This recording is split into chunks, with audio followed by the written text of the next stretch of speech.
Reports நேயர்களுக்கு வணக்கம். இன்று நம்மோட அரசியல் விமர்சகர் திரு ரவி டிடிஎஸ் அவர்கள் இணைந்துள்ளார். வணக்கம் வணக்கம் சார். இது முந்தானேத்து 3 எம்எல்ஏக்கள் அதிமுகலேருந்து தாவேக்காக போயிருந்தாங்க. அதே மாதிரி நேற்று ஒரு எம்எல்ஏ திரு எசகி சுப்பையா அவர்கள் அவரும் அதிமுகலேருந்து தாவேக்காக போய் சேர்ந்தாங்க. இந்த மாதிரி தொடர்ந்து அதிமுகலேருந்து தாவேக்காக போகிறது அதிமுக இங்கே மெல்ல கரைகிறதோ அப்படின்ற கேள்வி. நீங்கள் எல்லாருமே அதிமுக பலவீனமாக இருக்குது, எடப்பாடி துரோகம் பண்ணுறாரு, எடப்பாடி 10 தோல்வி அடைஞ்சிட்டாரு அப்படின்னே ஒரு அரசியல் செய்தியை பார்க்குறீங்க. 47 எம்எல்ஏக்கள் எத்தனை பேர் பிரிஞ்சு போனாங்க சண்முகம் கிட்ட? 25. இன்னைக்கு அவர் நிலைமை என்ன? அவர் சைடில் தான். அப்போ நீங்கள் என்ன கேட்கணும்? சண்முகம் கிட்ட இருந்து 3 பேர் போயிட்டாங்களே, நேற்றுக்கு வேற ஒருத்தர் கிளம்பி போயிட்டாரு, அவர் என்ன பண்ணுவார்? அதுதானே கேட்க முடியும் அடிப்படையில். ஓகே, இப்போ 47 என்ன ஆயிடுச்சு? 43 ஆயிடுச்சு. 43 ஆனாலும் இவங்ககிட்ட இப்போ எத்தனை பேர் இருக்காங்க? 17 பேர் தான் இருக்காங்க. ஸோ 2/3 எங்கேருந்து வரும்? 2/3 வராது. அதானே அடிப்படை. வேற என்ன இருக்குது? ஸோ பிரச்சனை யாருக்கு? தாவேக்காலிருந்து அதிமுகவை உடைக்கணும்னு நினச்சாங்க. கேள்வி என்னை பொறுத்த வரைக்கும் கேள்வி இப்படி இருக்கணும்: தாவேக்காலிருந்து அதிமுக ஈஸியாக உடைச்சிட முடியும்னு நினச்சாங்க. அதிமுகவில் இருக்கிற தொண்டர்கள் எல்லாம் தாவேக்காவை தான் எம்ஜிஆருடைய அதிமுகன்னு பார்த்தாங்க. ஆதவர்ஜுனா சொல்லியிருக்கார், பாவம் எல்லாரும் அப்படி பார்த்தாங்க. ஆனால் முடியலையே, ஊற்றிக்கிச்சே. இல்லை, அப்படி நீங்கள் சொன்னாலும் இப்போ போனது என்னமோ அதிமுக எம்எல்ஏ தானே. வேற யார் போக முடியும்? 2 அணியாக இருந்தாலும் அதிமுக எம்எல்ஏ தான். வேற யாரும் போகலையே, போக மாட்டாங்க. நல்லா புரிஞ்சுக்கோங்க. 50 வருட அதிமுக வரலாற்றில் அதிமுகலேருந்து திமுகவுக்கு போனவங்க தான் அதிகம். திமுகலேருந்து அதிமுகவுக்கு போனது ஒருத்தர் தான். எனக்கு சரியாக ஞாபகம் இருக்குன்னா பிரதி இளவரதின்னு ஒருத்தர் மட்டும்தான் போனார் இந்த 30 வருடத்தில், 30-40 வருடத்தில். ஆனால் அதிமுகவுக்கும் திமுகவுக்கும் வாக்கு வித்தியாசம் 20 லட்சம். ஆண்டுட்டு இருக்கிற ஒரு கட்சி திமுக. 5000 கொடு, 10,000 கொடு, 8,000 கொடு, எத்தனையோ சொல்லியும் அதிமுக ஸ்ட்ராங்காக இருக்குங்கிறது தான் நீங்கள் புரிந்து கொள்ளணும். இப்போ நான் இப்படி பேசின உடனே அண்ணாமலை ரசிகர்கள் என்ன பண்ணுவாங்க? இவர் அதிமுகவுக்கு முட்டு கொடுக்குறாரு, எடப்பாடிக்கு முட்டு கொடுக்குறாரு. இல்லை, நீங்கள் ரியலிஸ்டிக்காக பாருங்கள். அதிமுகவை நீங்கள் எத்தனை முறை கரைக்க முடிஞ்சது? ஆரம் வீரப்பன் காலத்திலேருந்து எத்தனை முறை கரைச்சிருக்கீங்க? கரைத்தும் அதிமுக அங்கே ஸ்ட்ராங்காக நிற்குதுன்னா யாரால் நிற்குது? அது முன்னாடி எம்ஜிஆர் ஜெயலலிதா இருந்த காலத்தில் வர. இப்போ எடப்பாடி ஜெயலலிதா அம்மா இருந்த காலத்தில் 89 அதிமுக ஒத்துக்கிடலை. இப்போ நீங்கள் சொல்கிறீங்களே 4 தொகுதி, இந்த 4 தொகுதியில் 2 தொகுதியில் 89 ஜெயலலிதா அம்மா வெற்றி பெற்றாங்க. 89 வெற்றி பெற்றாங்க. சேவலை வைத்து கொண்டு வெற்றி பெற்றாங்க. ஸோ அந்த தொகுதி அதிமுக கூட இருக்குது. இந்த 4 தொகுதியில் 2 தொகுதி ரொம்ப ஸ்ட்ராங்காக 89 வெற்றி பெற்றிருக்காங்க. இப்போ தாவேக்காவுடைய கணக்கு என்ன அப்படின்னு சொன்னால், நான் முதல்ல இருந்தே நீங்கள் என்னுடைய பேட்டியை பார்த்துருந்தீங்கன்னா 5ஆம் தேதி இரவு 6 மணியிலிருந்து நான் தொடர்ந்து சொல்லிட்டு இருக்கிறது ரொம்ப சிம்பிள். 13 பேரை அதிமுகலேருந்து கடத்துங்க, 13 பேரை அதிமுகலேருந்து கடத்துங்க, உங்களுக்கு மெஜாரிட்டி கிடச்சிரும். நீங்கள் ஏன் போய் உட்காந்துக்கிட்டு திருமாவளவன் ஐயா மார்க்சிஸ்ட்டு அமமுகலேருந்து ஒரு ஆளை எடுத்துக்கிட்டு இப்போ அவருடைய நிலைமையும் மோசம். அவ்வளோ ஈஸியாக நீங்கள் அதிமுகலேருந்து ஆளை தூக்கிட்டீங்கன்னா எடப்பாடிக்கு கொறடானா என்னன்னு தெரியாதா? தேர்தல் ஆணையம்னா என்னன்னு தெரியாதா? 2/3 மெஜாரிட்டினா என்னன்னு தெரியாதா? ஆன்டி டிஃபெக்ஷன் லானா என்னன்னு தெரியாதா? அப்போ அவர் போய் முதல்ல லெட்டர் கொடுத்துட்டாருல்ல. நீங்கள் இப்போ குறுக்கு சால் ஓட்டி, தூய சக்தி குறுக்கு சால் ஓட்டி பின்வாசல் வழியாக என்ன பண்ணுறீங்க? 4 பேரை எம்எல்ஏ பதவியில் எடுத்து ரிசைன் பண்ண சொல்லியிருக்கீங்க. ரொம்ப சந்தோஷம். இது எடுபடுமா? நாளைக்கு தேர்தல் ஆணையம் ஒத்துக்குமா? நீங்கள் இதை கெசட்டில் கொண்டு வந்துட்டீங்க. அவர்கள் சொல்லியிருக்காங்க, அவங்களே வாலண்டியராக ரிசைன் பண்ணும்போது அது சார், இந்த வாலண்டரி கதையெல்லாம் எங்களுக்கு தெரியும் சார். நாங்கள் அண்ணாதுரை ஐயாவுடைய அரசியலை பார்த்தவங்க. எவ்வளோ பெரிய ஐஎஸ்ஐஎஸ் தாலிபானை விட அப்படி ஒரு ஆட்சியை பார்த்தவங்க. அவராவது பாவம் இருந்திருந்தால் திமுக நல்லா இருந்திருக்கும். அதுக்கப்புறம் மகான் கருணாநிதி ஐயாவுடைய ஆட்சியை பார்த்துருக்குறவங்க. ஸோ நீங்கள் இப்படி ஆளை கூப்பிட்டு வந்துட்டீங்கன்னா தேர்தல் ஆணையம் ஒன்றும் லூஸ் இல்லை கதை கேட்டுட்டு உட்காந்துருக்கிறதுக்கு. நல்லா புரிஞ்சுக்கோங்க. அப்போ தேர்தல் ஆணையம் என்ன சொல்லும்? நீ இவங்க கொடுத்த லெட்டரை எதுக்காக நீ கெசட்டில் ஏற்றலை? சபாநாயகருக்கு தாங்க பதவி அதிகாரம் இருக்குது, அதில் எந்த மாற்று கருத்தும் இல்லை. சபாநாயகர் என்ன சொல்கிறாரோ அதான் நடக்கும். லெட்டர் கரெக்டாக இருக்குங்க, ரொம்ப பர்ஃபெக்டாக இருக்குங்க, உடனே எடுத்துக்கோங்க. டக்குன்னு ஏடிஎம்மில் போட்டு 25,000 எடுக்கிற மாதிரி இந்த லெட்டரை உடனே அனுப்புங்க. தலைமைச் செயலகத்திலேயே விஜயை சந்திக்க வைங்க. தலைமைச் செயலகம்ங்கிறது இன்றைக்கி தாவேக்காவுடைய கட்சி அலுவலகம் தானே, நிற்க வைங்கன்னு மெத்த படித்த ட்ரூ கிறிஸ்டியன் சபாநாயகர் சொல்லலாம்.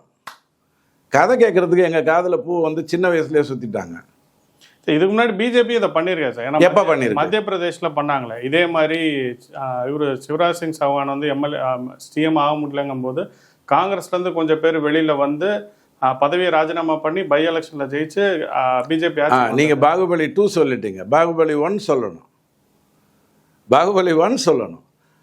பிஜேபியில இருந்து ஒரு குரூப் வந்து கமல்நாத் ஆட்சி அமைக்கும் போது அவங்க கிட்ட போனவங்க அந்த ஆட்சி சரியில்லைன்ட்டு திருப்பி வந்துட்டாங்க. நீங்க கமல்நாத் கடத்தினாரு, அந்த ஆட்சி சரியில்லைன்ட்டு அவங்க திருப்பி சிவராஜ் சௌஹான் கிட்ட வந்தாங்க. அப்படித்தான் 23-24 வருடங்களாக மத்திய பிரதேசில் ஆட்சியில் இருக்காங்க. 24 வருடங்களாக ஆட்சியில் இருக்கிற மத்திய பிரதேசில் ஒரு எம்எல்ஏ வந்ததை பற்றியோ சில எம்எல்ஏக்கள் வந்ததை பற்றியோ நீங்கள் பேசுகிறீங்க. இல்லை, அவங்க வந்தது சொல்ல, அவங்க வந்த விதம் வந்து இதே மாதிரி பதவியை ராஜினாமா பண்ணி பை எலெக்ஷனில் ஜெயிச்சு உண்மை. அதையே நீங்கள் அவ்வளோ தூரம் போகிறீங்க. சித்தராமையா கிட்டேருந்து 28 பேர் 2018 எடியூரப்பா கிட்ட வரேன்னு சொன்னாங்க. சபாநாயகர் விட மாட்டேன்னாரு. அவங்க வந்து ரிசைன் பண்ணிட்டு வெளில வந்தாங்க. தேர்தல் நடந்தது, வெற்றி பெற்றாங்க. எடியூரப்பா வந்து முதலமைச்சரானார். இது பாருங்க, ஒரு ஆட்சி மத்திய பிரதேசில் 20 வருடமாக நடந்துகிட்டு இருக்கு. அங்கே ஒரு விஷயம் நடக்குது, அதுலேருந்து போகிறீங்க. இங்கே வந்து 20 நாள் ஆகலை. இல்லை, இது சட்டப்படி செல்லும் தான். சட்டப்படி செல்லாது. காரணம் என்னன்னா, அதிமுகவுடைய கொறடாருள்ள அவங்க மதிச்சிருந்து தான் அவங்க வந்திருக்கணும். இப்போ நீங்கள் என்ன சொல்லலாம், 234ங்கிறது 230 ஆகிப்போச்சு, அப்போனா 115 இருந்தால் போகிறோம், 107 + 5 112 இருக்குது, இவங்களெல்லாம் சேர்த்தா 100. இப்படியா ஒரு ஆட்சி நடத்துறதுக்காக நீங்கள் வந்தீங்க? இல்லை, மொராலிட்டி தப்பு தான். நம்ம வந்து மொராலிட்டியே இல்லைங்க. தர்மமும் தப்பு, தார்மீகமும் தப்பு. நீங்கள் தான் உங்களை தூய சக்தின்னு சொல்லிக்கிட்டீங்க. இதில் ஒருத்தர் சொல்கிறாரு, அதிமுகவிலிருந்து லஞ்ச குற்றச்சாட்டு இல்லாதவர்களை அழைத்தோம். அதிமுகலையோ திமுகலையோ தாவேக்காலையோ ஒருத்தன் எம்எல்ஏ ஆகிட முடியுமா? அவ்வளோ ஈஸியாக சீட்டு கிடச்சிருமா? அவன் எவ்வளோ பெரிய மகாத்மாவாக இருந்தால் தான் அவனுக்கு சீட்டு கிடைக்குங்கிறது தெரியாதா? செங்கோட்டையன் வந்து 7 வாட்டி அங்கே போட்டியிட்டாருன்னா அங்கே இருக்கிறவங்கள தடுக்காமல் அவர் போட்டியிட்டு மேலே வந்தாரா? எத்தனை பேரை தடுத்திருப்பார்? இது அரசியலில் சகஜம். நீங்கள் வந்து 107 உங்ககிட்ட இருக்குது, 13 பேர் அந்த முதல் நாளே ஃபஸ்ட்டு டேவே நீங்கள் என்ன பண்ணியிருந்துருக்கணும்? சிம்பிளாக அதிமுகவில் உங்களுக்கு வேறு வழி இல்லை. ஏன்னா இது குதிரை பேரம் நடத்துகிற ஒரு ரிசல்ட் இல்லை. திமுக அதிமுக ஒன்றுக்கு ஒன்று சேராது, திமுக தாவேக்கா சேராது, தாவேக்கா அதிமுக சேராது. உடச்சி தான் ஆகணும். அதில் ஒன்றும் மாற்று கருத்து இல்லை. ஸ்ட்ரைட்டாக 13 பேரை உடச்சிட்டு வெளில வந்திருக்கலாம். நீங்கள் அதிமுகவே சாப்பிட முடியும்னு நினச்சிங்க பாருங்கள், அங்கே தான் முட்டாள்தனம் பண்ணுறீங்க. அதிமுகங்கிறது தலைவன் எடப்பாடியால் நடத்தப்படுகின்ற ஒரு கட்சி அல்ல, தொண்டனால் நடத்தப்படுகின்ற ஒரு கட்சி. அந்த தொண்டனுடைய குவாலிஃபிகேஷனை திமுகவே தீய சக்தின்னு ஸ்ட்ரைட்டாக சொல்லுவான். உங்களை மாதிரி தேர்தலுக்கு முன்னாடி சொல்லிட்டு அதுக்கப்புறம் போய் காலில் விட மாட்டான். அப்படி பண்ண மாட்டான். அவன் ஸ்ட்ரைட்டாக நிற்பான். தலைவர்கள் வேணாம் மாறலாம். புரட்சி தலைவர் வந்திருக்கலாம், புரட்சி தலைவி வந்திருக்கலாம், புரட்சி தமிழன் வந்திருக்கலாம். நீங்கள் எப்படி வேணாலும் கூப்பிட்டுக்கோங்க. அதிமுகக்குன்னு ஒரு மரியாதை இருக்குது, அதை நீங்கள் புரிந்து கொள்ளணும். இப்போது இந்த 13 பேரை நீங்கள் முதல் நாளே தூக்கியிருக்கலாம். உங்ககிட்ட செங்கோட்டையன் எதுக்கு வந்தார்? நாம தான் சொன்னோம்ல, அவர் போராட்டம் நடத்தும் போதே நாங்கள் இதே சேனலில் உட்காந்து தானே சொன்னோம், அவர் தாவேக்காக்கு தான் போகிறாருன்னு சொன்னோம். கூப்பிட்டு நிறைய பேரை போவோன்னு பார்த்தாங்க. தேர்தலுக்கு முன்னாடி யாரையும் அவரால் கூப்பிட்டு போக முடியல. தேர்தல் முடிஞ்ச உடனே நீங்கள் எம்எல்ஏக்களை கடத்துறீங்க. இப்போ வந்து அதை வந்து என்ன சொல்கிறீங்க, எப்படி நியாயப்படுத்துறீங்க? இது குதிரை பேரம் அல்ல, ஓபிஎஸ் வந்தது தான் குதிரை பேரம். அப்போ ஜேசிடி பிரபாகர் வந்தது என்ன குதிரை பேரம்? அவர் எப்படி அங்கேருந்து இவங்கெல்லாம் தேர்தல் சந்திச்சுட்ட உடனே ராஜினாமா பண்ணாங்களா? 4 வருஷம் நல்லா நிம்மதியாக இருந்துட்டு கடைசியில் திமுகன்னு வெட்ட வெளிச்சம் ஆயிடுத்துங்கிற ஒரு சூழ்நிலையில் தானே திமுகவுக்கே வந்தாங்க. இல்லை, அது நீங்கள் ஒரு விமர்சனம் வச்சாலும் நான் இன்னொரு பார்வை என்ன இருக்குன்னா, விஜய் அவர்களால் இவங்களெல்லாம் ஜெயிக்க வைக்க முடியும் அப்படின்றது தானே. இப்போ நீங்கள் மேலே பாயிண்ட்டுக்கு வாங்க. பெருந்துறை அதிமுகவுடைய கோட்டை. கரெக்டு. தாராபுரம் வேணால் கொஞ்சம் முன்ன பின்ன இருக்கலாம். அம்பாசமுத்திரம் அதிமுகவுடைய கோட்டை. பெருந்துறை மதுராந்தகமும் அதே மாதிரியான கோட்டை. இங்கே நீங்கள் ஜெயிச்சிங்கன்னா நீங்கள் மக்களிடம் அந்த செல்வாக்க பெற்றுட்டீங்கன்னு எடுத்துக்கலாம். அதாவது அதிமுக கோட்டையான ஒரு 8 பேர் எடுப்பாங்க. நீங்கள் பேரம் பேசிக்கிட்டு இருக்காங்க, செட் ஆகலை, 8 பேர் எடுக்கிறதுக்கான முயற்சிகளை ஒழுங்காக பண்ணுவாங்க. ஆனால் இங்கிருந்து 5 பேர் சண்முகம் கிட்ட இருந்து 5 பேர் இபிஎஸ் கிட்ட போயிட்டாங்க. இப்போ அவங்களுக்குள்ளே இருக்கக்கூடிய ஒரே ஒரு விஷயம் என்னென்னா, எடப்பாடி தலைமையில் நாங்கள் கட்சியை நடத்த விட மாட்டோம், ஒரு 10 பேரோ 14 பேரோ உள்ள ஸ்டேட்ஸ்மேன் கமிட்டி தான் ஆட்சியே நடத்தணும்னு சண்முகம் சொல்கிறாரு. எடப்பாடி அந்த கதையெல்லாம் இங்கே உட்காந்து பேசாத, பொதுச் செயலாளருக்கு மட்டும்தான் மரியாதை. அதிமுகவை பொறுத்த வரைக்கும் எம்ஜிஆர் அவர்கள் தொடங்கினதுனால பொதுச் செயலாளருக்கு மட்டும்தான் மரியாதை, வேறு யாருக்கும் மரியாதை கிடையாது. ஸோ அந்த அந்த வேலைக்குள்ளே வராதீங்கன்னு அவர் தெளிவாக சொல்ல போகிறாரு.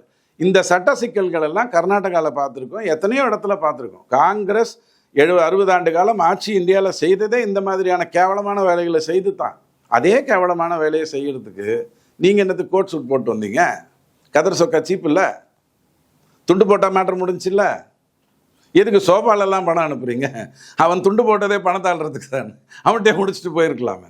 ஸோ இதையெல்லாம் புறந்தள்ளிருங்க. அவர் ஆட்சி அமைக்கணும்னா வேறு வழி இல்லைங்க.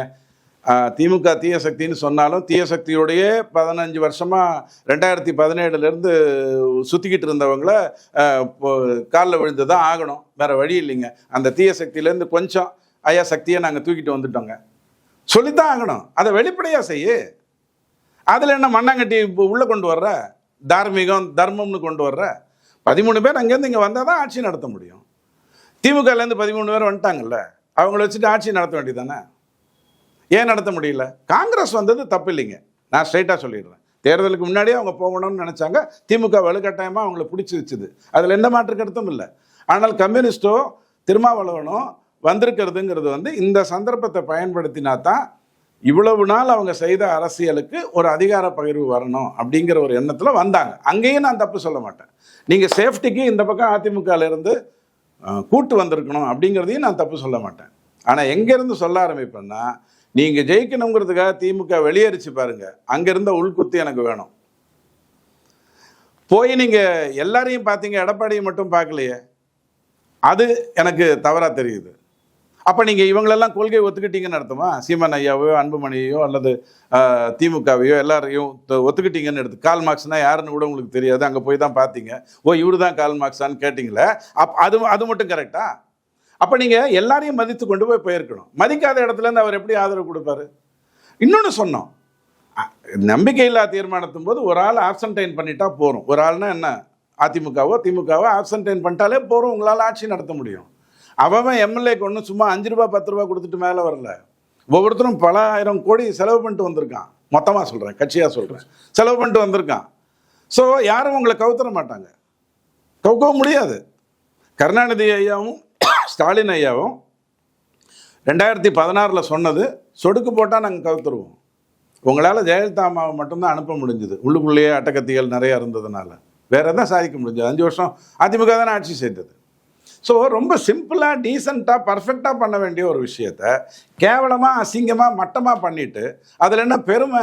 இப்போ நாளைக்கு இந்த இன்னும் 8 பேரை கடத்துவீங்க. இப்போ 4 ஆயிடுச்சா, இன்னொரு 4 பேரை கண்டிப்பாக கடத்துவீங்க. ஏன்னா உங்களுக்கு 8 பேர் வந்தால் தான் உங்கள் அந்த ஒன்னோட சேர்த்து 9, காங்கிரஸோடைய 5 14 அண்டு உங்களுடைய 106 செட் ஆகி பர்ஃபெக்டாக நடத்துவீங்க. ஆனால் அந்த 8க்கான தேர்தலில் ஜெயிக்கணும்ல.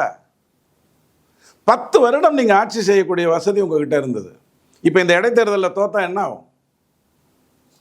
எப்பயுமே தமிழக வரலாறு ஆளுங்கட்சி தானே ஜெயிச்சுட்டு இருக்கா. அது திமுக ஆளுங்கட்சியாக இருந்தா ஏடிஎம்கே ஒன்று முதல்ல பண்ணாங்க, இல்லைன்னு சொல்லலை. தமிழ்நாட்டினுடைய வரலாறு இடைத்தேர்தலில் ஆளுங்கட்சி தான் ஜெயிக்கும்னு. இவங்க இன்னும் ரெக்ரூட்ஸ் தானே, இப்படி ஓப்பனாக அசிங்க தானே பண்ணுறாங்க. திமுகலாம் இந்த டீலிங் எப்படி தெரியுமா பண்ணோம்? திமுக இதே டீலிங் பண்ணணும்னா இங்கே இருக்கிற கம்யூனிஸ்ட் தலைவரோட பேசியிருக்காது, ஸ்ட்ரைட்டாக அங்கே பேசும், இவங்க கையெழுத்து போட்டு போயிட்டே இருந்திருப்பாங்க. அந்த ரேஞ்சுக்கெல்லாம் உங்களுக்கு தப்பு பண்ண இன்னும் தெரியாது. ஸோ இதை முதல்ல அதிமுக தேஞ்சிடுச்சு இப்படியே 8 வருஷமாக பேசிகிட்டு இருந்தீங்க. 2017 பேசிக்கிட்டு இருக்கீங்க. எத்தையா சாதிக்க முடிஞ்சது அவங்களால? அதிமுக ஆட்சிக்கு வரலையே. திமுக ஆளுங்கட்சியாக இருந்து ஆட்சிக்கு வந்துருச்சா? வரல. தாவேகாங்கிறது ஒரு முறை நேர்மையாக வந்த ஒரு லாட்ரி டிக்கெட்டு, ஒரு முறை நேர்மையாக வந்த ஒரு லாட்ரி டிக்கெட்டு. நான் மார்டின் லாட்ரிங்கிறதுக்காக சொல்லலை, உண்மையிலே ஒரு இதுவாக சொல்கிறேன். இதற்கப்புறம் நீங்கள் அதை தொடர்ந்து செய்யணும்னா புத்திசாலித்தனத்தோடு அந்த வேலையை செஞ்சுருக்கணும். 13 பேரை கரெக்டாக நவுத்தி இருக்கணும். அவன் அள்ளிட்டு ஓடி வந்திருப்பான். ஏன்னா அவனுக்கும் தெரியும் தாவேகா இன்னொரு 10 வருடம் தமிழகத்தில் ஆட்சி செய்யும்னு தெரியும், ஈஸியாக வந்திருப்பான். இப்போ நீங்கள் எடுத்திருக்கிற பெருந்துறையோ அல்லது மதுராந்தகமோ நீங்கள் ஜெயிக்கிறதுக்கு அவன் சும்மா விட்டுருவானா? தோத்தவன் சும்மா விட்டுருவானா? எழுதி வச்சுக்கோங்க, திமுகவே சேர்ந்து வேலை செய்வான். அதிமுகவுக்கு இந்த தொகுதிகளில் குறைஞ்சது 30% 40% வாக்கு ஒவ்வொரு தேர்தலையும் வந்திருக்கு. திமுகவுக்கு 25% 35% வாக்கு இதே இடத்துல வந்திருக்கு. இப்போ அவங்க உங்களை சும்மா விட்டுருவாங்களா? ஜெயிக்க விட்டுருவாங்க. நிறைய இடத்துல தாவேகா 3வது இடம் போன இடமும் இருக்கு, இதுலயே இருக்கு. மதுராந்தகம் தான் 2வது வந்திருக்காங்க. நீங்க அதிமுகலேருந்து கடத்துறதுக்கு பதிலாக தெள்ள தெளிவா பேரம் பேசியிருக்கலாம். சிம்பிளாக பேசுகிறேன். அவரை மதித்து நீங்கள் போயிருந்தீங்கன்னா உங்களுக்கு வேலை ஈஸியாக முடிஞ்சிருக்கும். அதை விட்டுட்டு எதுக்கு இப்படிலாம் போகிறீங்க? இது என்ன உங்கள் வீட்டு பிரச்சனையா? ஒருத்தரை பார்த்துக்க மாட்டேன்னு சொல்கிறதுக்கு, யாராக இருந்தாலும் பார்த்துக்க மாட்டேன்னு சொல்கிறதுக்கு, அப்பாவோடைய பேச மாட்டேன்னு சொல்கிறதுக்கு. இது நாட்டு பிரச்சனை. சிம்பிளாக முடிச்சிருக்கணும். ஏதோ ஒன்று எப்படியா இருந்தாலும் இன்னொரு 4 பேரை தூக்க தான் போகிறீங்க. தேர்தல் நடக்க தான் போகுது. 9க்கு 9 நீங்கள் ஜெயிச்சிங்கன்னா இந்த நாடு உங்களோட 10 வருடம் உறுதியாக இருக்கும்னு நீங்கள் நம்பலாம். 9ல் 5 ஊற்றிடுச்சுன்னு வச்சுக்கோங்க, உங்கள் நிலைமை ரொம்ப டான்ஸ் ஆகிடும். இது தேவையில்லாமல் நீங்கள் ஏற்படுத்திக்கிட்ட ஒரு விஷயம். இப்போ அடுத்து முதல்வர் ஜோசப் விஜய் அவர்கள் வந்து டெல்லி பயணம் போகிறாரு. சோனியா வீட்டில் விருந்து பண்ணுறதுக்காக போயிருக்காரு. அப்படியே மோடி அவர்களையும் பார்க்குறாரு. அது நாளைக்கு மத்தியானம் பார்க்குறாரு. அதில் ரொம்ப குறிப்பிட்டு என்ன சொல்கிறாருன்னா, இந்த மேகதாது அணை, அப்புறம் வழக்கம் போல் நம்மளோட நீட்டு, பிஎம்சி நிறைய விஷயங்கள் பேசுகிறார்.